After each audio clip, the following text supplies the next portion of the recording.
Hai, kenalin, gue Clara. Umur gue sekarang masih 18 tahun. Lagi masa-masanya cari kerja nih. Info loker dong. Hehehe.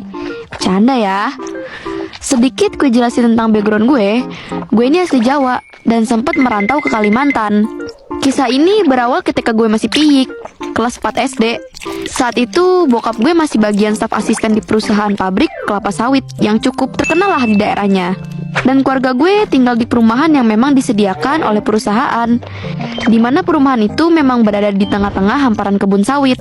Bokap kerja di perusahaan kelapa sawit membuat kehidupan kami saat itu cukup berjalan lancar, dan perekonomian kami bisa dibilang sangat berkecukupan lah. Gue bisa beli apa aja yang gue mau. Kalau gue minta sepeda siang, sorenya langsung dibeliin. Gue minta HP, besoknya udah ada di kasur gue.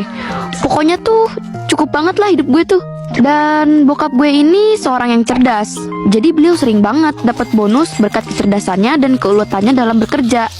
Bokap gue juga orang yang tegas dan selalu mengerjakan sesuatu sesuai deadline.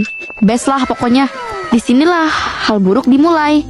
Suatu hari bokap gue ditawarin promosi jabatan untuk naik pangkat menjadi GM alias General Manager di perusahaan tersebut. Dan GM yang sebelumnya akan diturunkan pangkat menjadi staf asisten, kayak tukeran jabatan gitu deh. Kesempatan emas ini tentu gak dilewatin bokap. Bokap gue pun setuju, karena ini peluang besar dan bisa jadi lompatan besar buat karirnya.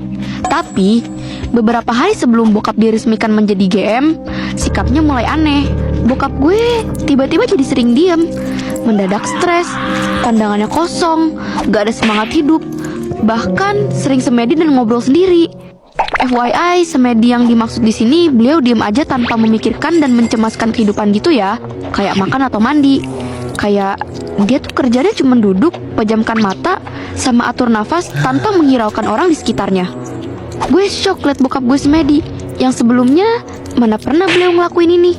Apalagi pas lagi ngomong sendiri, dia ngobrol tuh kayak sama orang. Tapi kita sekeluarga gak ada yang lihat dia ngobrol sama siapa. Awalnya kita kira mungkin emang bokap lagi banyak tekanan karena beradaptasi dengan tanggung jawab baru. Jadinya beliau kecapean dan kita mutusin buat kasih bokap waktu istirahat dulu. Tapi ternyata salah. Bokap malah makin parah tingkahnya. Aura negatif yang dia bawa bikin gue gak nyaman di dekatnya. Tiap gue di dekatnya tuh kayak merinding seluruh badan gitu loh. Bahkan beliau berani main tangan ke gue, nyekek gue. Beliau ngelakuin itu di luar kesadarannya. Gue yakin deh.